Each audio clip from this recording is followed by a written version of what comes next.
Listen to Downtown Hot Radio on the air 24 hours a day and 7 days a week. You're now tuned into the Real Rap Radio Show. I'm your host, Walil Archer on Downtown Hot Radio. I have a special guest with me. I have Dr. Janet Smith Warfield. How are you today? I've stopped answering that question. Well, Leo, because I'm just trying to stay sane right now in an insane world. Yeah, that's the key. That's the It is key. the key. It absolutely is the key. You have to keep yourself centered and detached from a lot of the chaos and stupid rhetoric that's going on all around you, all the noise that does not allow you to really focus in on a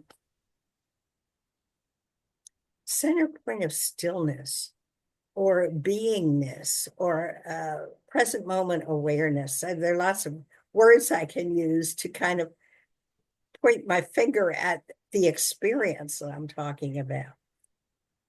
But, if each one of us would bring inner peace, personal empowerment, and a sense of prosperity into our own one precious life. Just think about this. It would become planetary. So true. So it's doing all the inner work on one's self is what matters first. So true. So true. So we're going to talk about your book today. Let everybody know the name of your book. Okay. This is my Amazon best-selling book it was number one on Amazon KDP on March 26th in 3 categories. And can I remember them off the top of my head? Probably not, but I know one was semantics in the Kindle store, and one was, I think, mysticism and spirituality, maybe. There was something else in success, but I can't remember. I don't have them written down, so I can't remember them right now. I've got too much data going on in my brain at age 88, which I am. Congratulations on the success of the book. Well, I still want, thank you, but I want to get information that is in this book out into the world, because I think it can help a lot of other people understand some of the challenges they're having. There's certain things I generally don't do in this book. I don't do didactic teaching. I mean, I also host a TV show, Planetary Peace, Power, AND, Prosperity, uh, twice a month. But yeah, I mean, this is what I would like to amplify right now, because, as I said, I don't do didactic teaching pretty much. What I do is tell my own story, born as I was, not by choice, into a female body, having gotten involved for about 7 years in a group marriage. This is back in the 1960s, which ultimately totally exploded. And I ended up, I've got a degree at this point from Swarthmore College. It's one of the best small liberal arts colleges in the United States. I've always been a really good student and everything, in lots of extracurricular activities. And all of a sudden, I find myself in a homeless shelter. Hmm. My parents, fortunately, were able to bail me out of that and give me a roof over my head and a place where I could care for 3 teenage sons. And then I had to go back out into the job market and see what kind of a job I could get, because I had been staying home caring for home, family, and children and husband for about 21 years. I go back into the job market. Well, I can get a job where I get paid $1.50 an hour. I take it because I don't have any money flow coming in. I got up to, and I moved from, one job to another.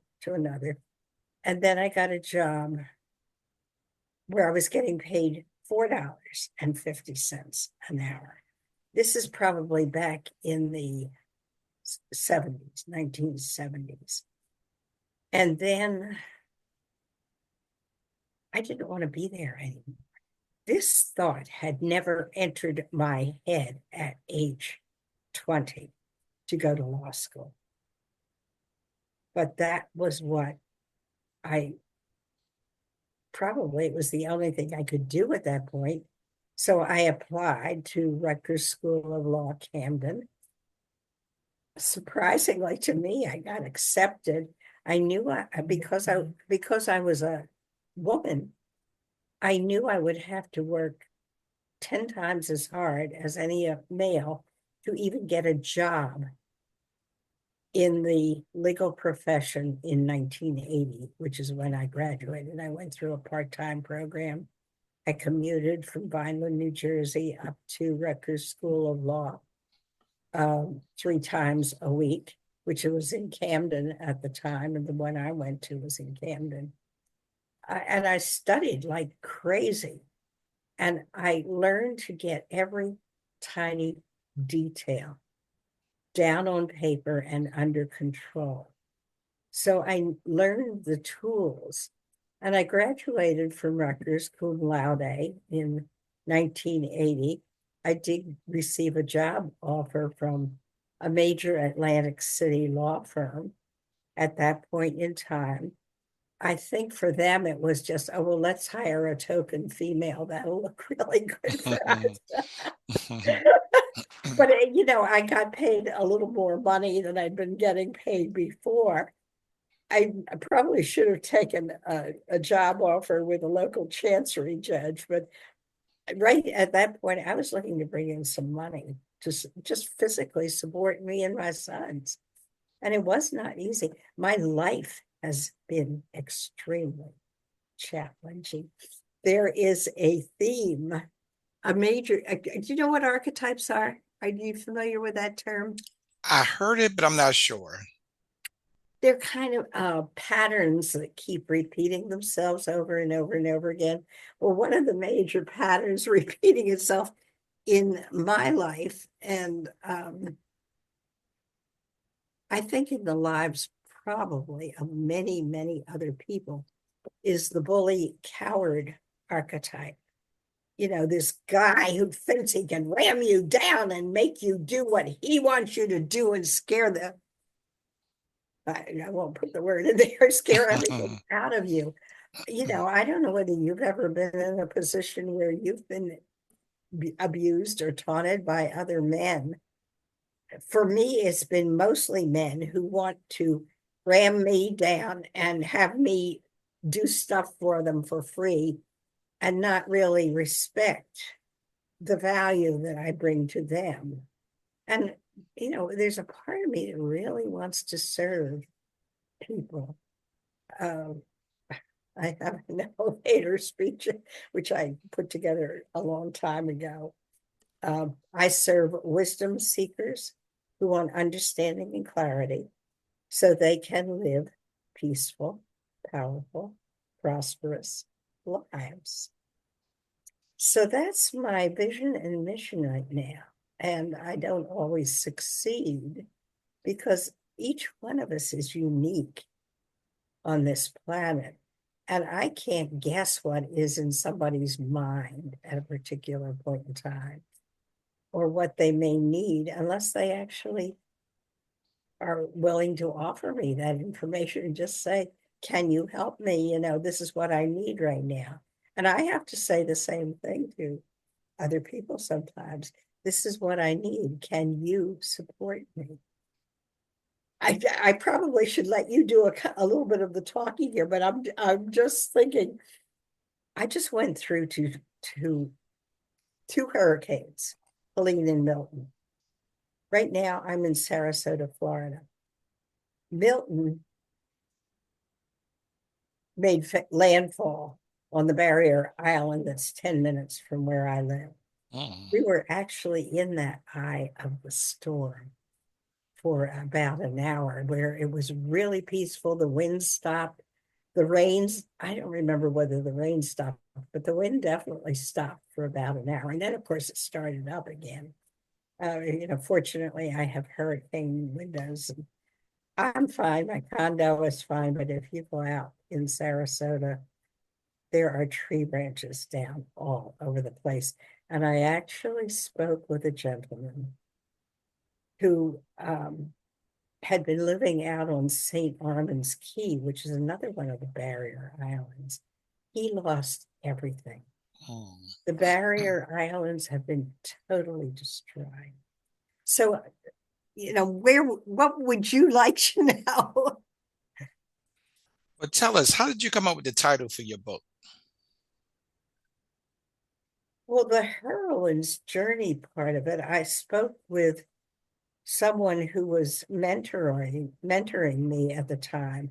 And she suggested, I think she read some of the things I'd written, and she suggested that it sounded like Joseph Campbell's hero's journey, which is it's kind of a circular journey. And I noticed you label yourself a full circle journalist. I'm thinking, oh, that's interesting. I wonder what he means by that. And you can answer that if you want to, or if you want me to go on, whatever. No, I don't call myself a full circle journalist. Well, I saw that about you someplace. Photojournalist. Yeah, I saw that, but after that, it said for full circle journalist someplace. I can't tell you now where I saw it, but I did write it down because it was on the screen, my computer screen in front of me. Life is weird and crazy these days, and the systems, I'm about ready to strangle them all because they keep changing the rules all the time. And it seems as if they all want to stick each person on this planet into their own little pawn box and then move them around at their will, not at the person's will. It's a very interesting life these days, but it is possible to overcome the challenges. Not easy, but there are tools that can support you in doing that. How long did it take you to write the book? This one, it's a good question.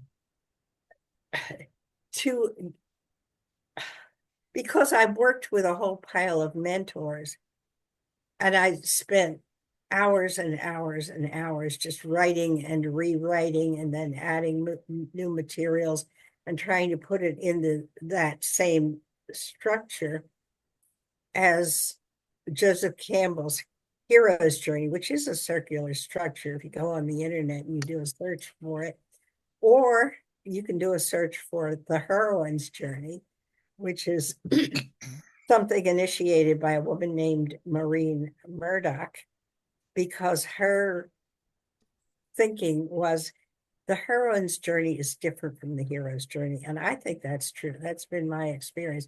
But anyway, I was just having conversations with a lot of different people over the years. How long did it take me to write the whole thing? When did I start?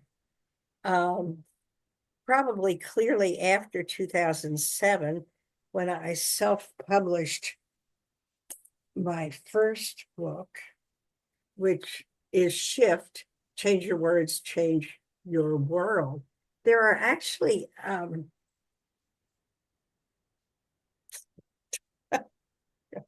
there's so many backstories here. There's so many details. We don't have time for them all. Walil. But let me just tell one, which I have also told in this, which, as I say, I self-published in 2007. So this one, I don't know when I started writing it, but it was after 2007 sometime. In this book, the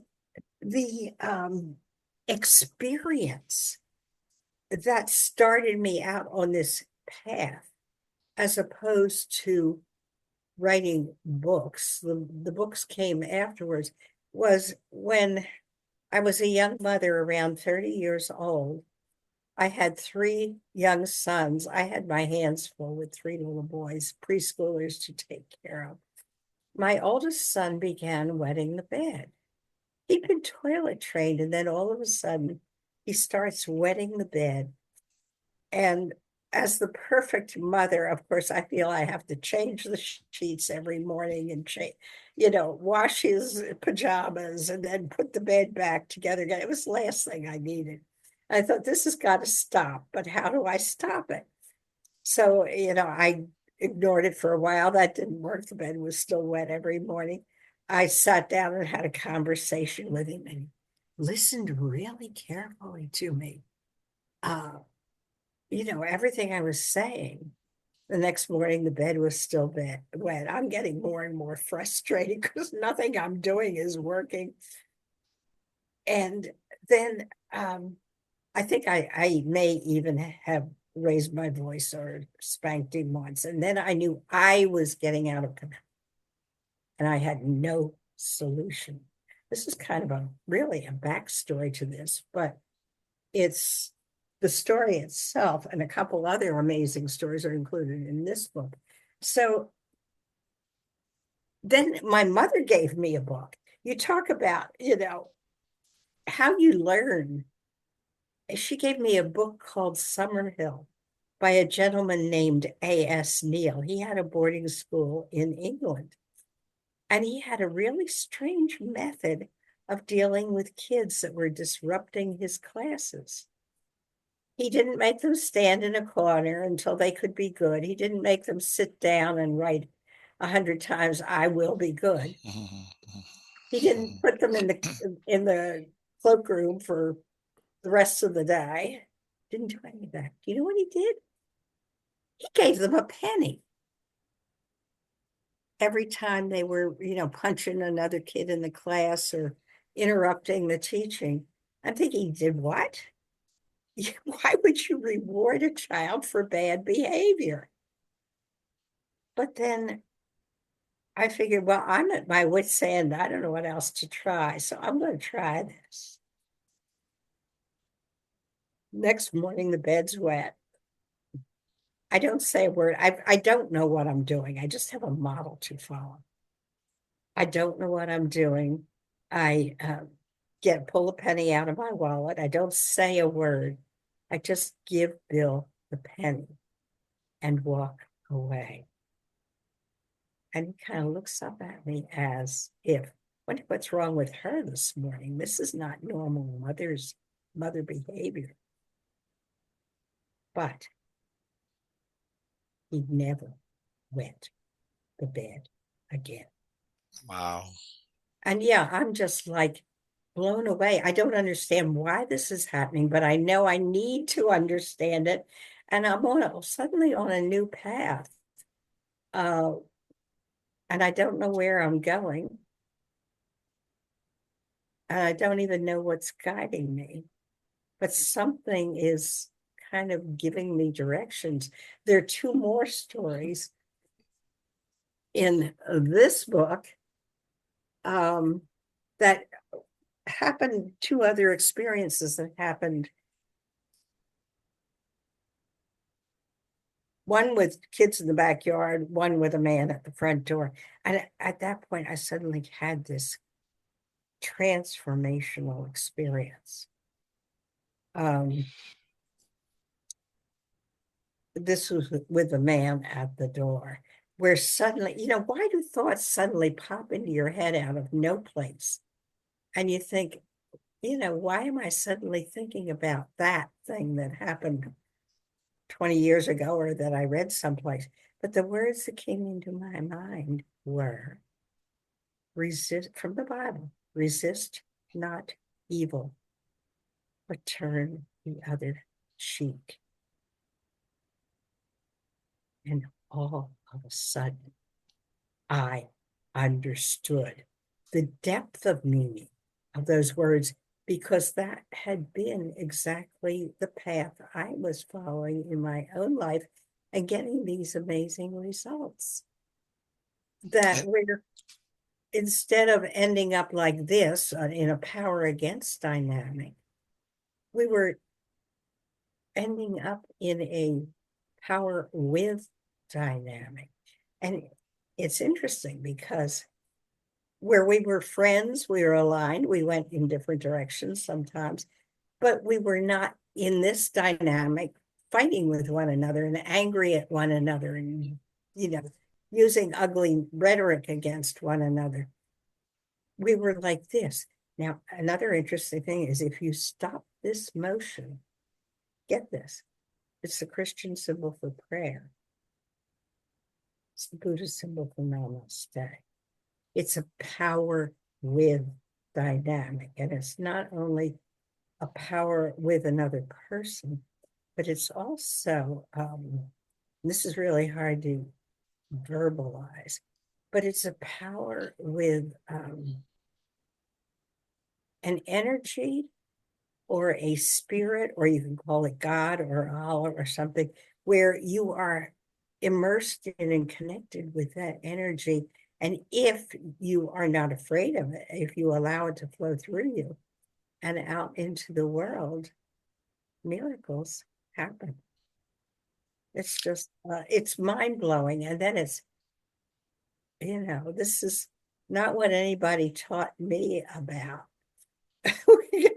All the rules I were taught were different from this. So, what do I do with this now? And how do I live it? Which to me is the most important thing, not always easy. And how do I be this energy? If you look at Einstein's equation, E equals mc squared, you stop me anytime. You have to stop me. That's okay. yeah, I was going to ask you as we begin to close out, what do you want the readers to take away from reading both books? I hope that they see, first of all, they are not alone, that everybody on the planet is going through some kind of challenge or some kind of struggle in their own life. They will start to see patterns between their own lives and some of the stories that I tell in the book. I mentioned before, I don't do didactic teaching. I tell stories. I ask questions to get clarity. I use a lot of metaphor and allegory, and I have some poetry in some of the books too. But I don't teach in the sense of telling other people what they ought to do. What I want them to get, what I would hope, and I can't control what they get out of the book. Everybody gets something different. In fact, I've even had people say to me, I read the book and I really thought this is my first book. I really thought it was interesting and I learned a lot, and it opened my mind and made me think about other ways of being in this world. And then I put it down and I forgot about it. And I picked it up 3 months later. I opened it again and I got something totally different. So I'm